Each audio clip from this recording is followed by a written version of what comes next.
I'm going to ask you to commit an act of rebellion today. I'm going to ask you to reject the idea that we have always had and will always have extreme poverty. When I was 23 years old, I left my small hometown in northeastern Pennsylvania and moved to central Afghanistan. That's me on the left. I moved to one of the poorest regions in one of the poorest countries in the world, amidst a conflict that had already raged for 15 years. And I did this because I wanted to see if it was possible, amidst the squalor and suffering and chaos of conflict, for things to get better. In the intervening years, I have traveled to refugee camps and slums, visited sites of genocide and mass starvation, and over again, I have come to one conclusion, that progress is possible everywhere, even in the most challenging environments. We live in a world of apparent inequality, where 1% of the world's population controls 50% of its wealth. And yet there are 1 billion people who live on about $1 a day, making daily choices between food and medicine, between shoes and paying fees to go to school. Choices that defy the very definition of a life of basic human dignity. And we're going to talk a little bit about what's going on in the world that makes such extreme poverty persist, but better, we're going to talk about what's changing that. And I'll ask you to join me in rebelling against the idea that it can't end. In January of 2010, a 7.0 magnitude earthquake struck Haiti, killing 300,000 people.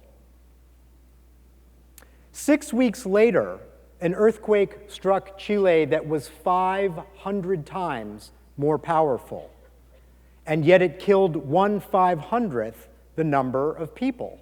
What accounts for such a radical discrepancy? It's not about the earthquakes.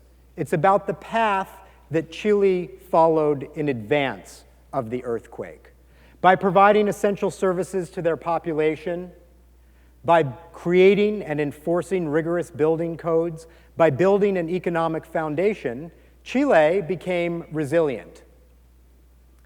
Haiti did not,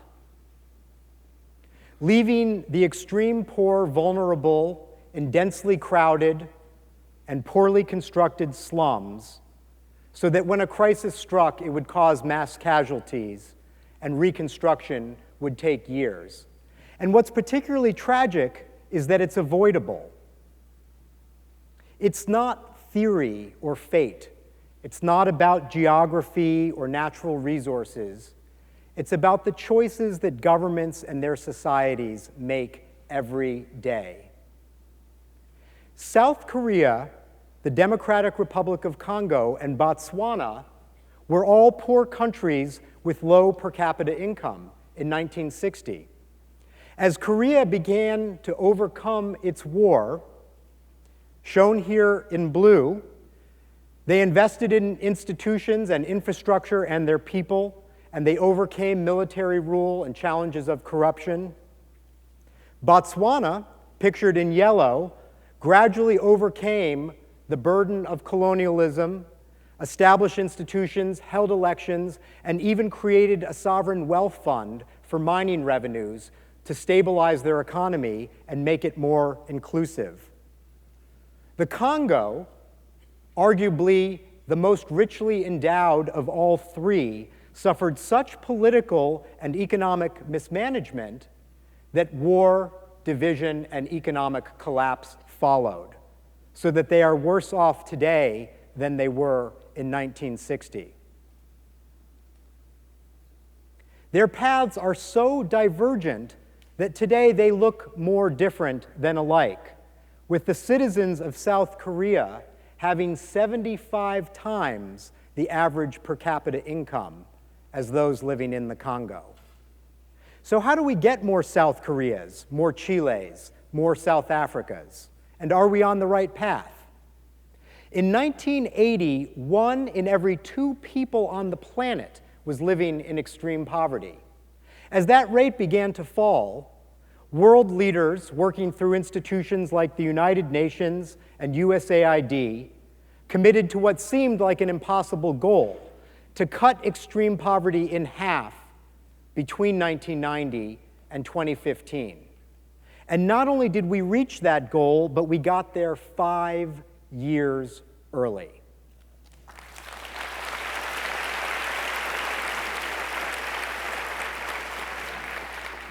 That great progress has led to an even greater ambition: to eradicate extreme poverty by 2030. President Obama was one of the first world leaders to embrace this goal in his 2013 State of the Union address. But is it possible? Can we actually get to zero? Opinions diverge. But what's important to understand here is that this outcome is not foreordained. It will depend on the choices that we make. One of the most important changes that we had to make as USAID was to change the way we do business. Transformative change at the scale we're talking about does not come from traditional aid programs alone. It comes from local governments and local taxpayers. It comes from big business and women's savings clubs, like that pictured here. It comes from PTAs and labor unions and university environmentalist organizations. But the good news is that if some years ago, all of the resources that were going into poor countries for development, 70% of those were from foreign aid. And even as those rates, those amounts have steadily gone up, they represent a much smaller proportion of the resources available today. And that's because other resources, like foreign investment, like remittances, like local taxes, like private donations, have all shot way up. And that has given us a much larger pool of resources to harness for development. So we've had to make ourselves a catalyst for much bigger trends. This is what we call the new model for development, and it has 4 pillars. The first is local ownership, because development only succeeds when it's fully owned by people on the ground. The second is an expanded approach to partnership that works with the private sector and universities and other stakeholders.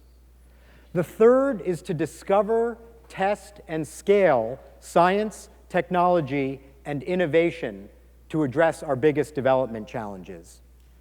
And the last is a relentless focus on results, backed by rigorous evidence, evaluation, and transparency. But what does this really look like in practice? Let me give you 4 examples.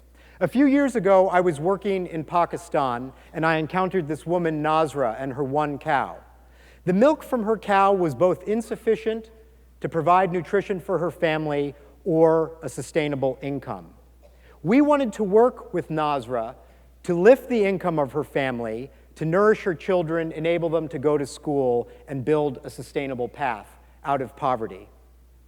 At the same time, Nestle, the milk company, was desperate for a supply of locally sourced fresh milk.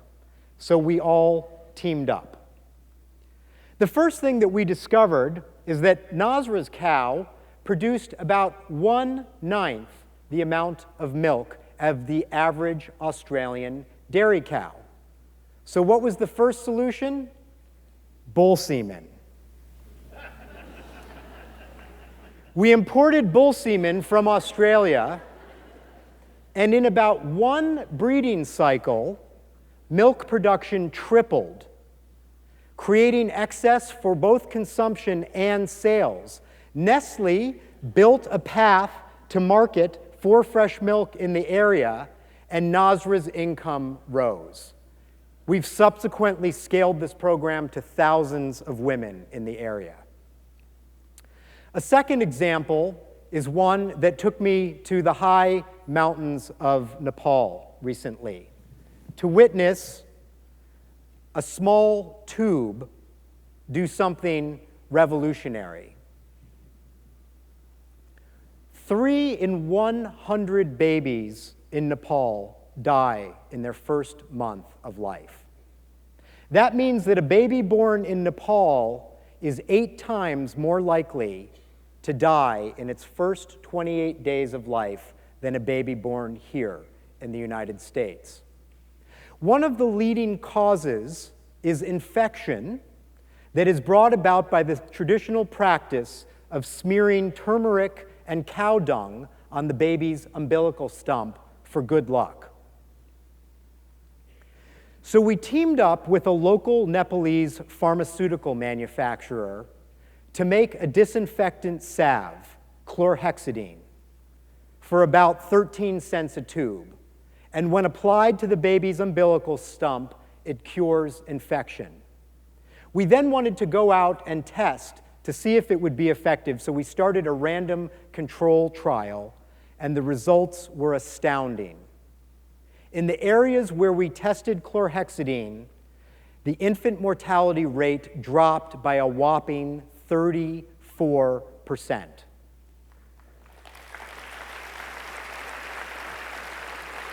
These results were so amazing that we teamed up with a network of 50,000 female Nepalese volunteer health workers to spread out all across the country and to sit face-to-face with expectant mothers and traditional birth attendants to convince them that a minor behavior modification with a 13-cent tube of disinfectant could mean the difference between life and death.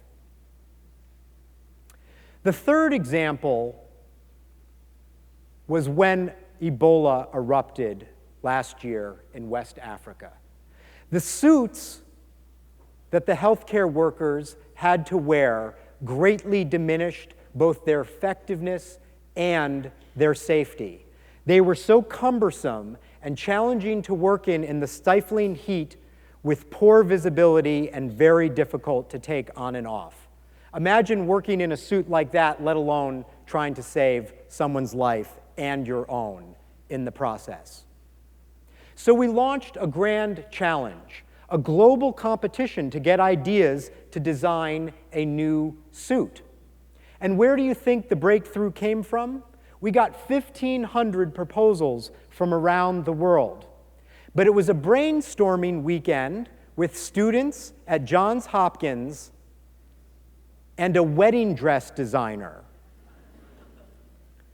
that produced the breakthrough of this suit that is low cost, has much greater visibility, easy to take on and off, and is cooled by an internal fan powered by cell phone chargers.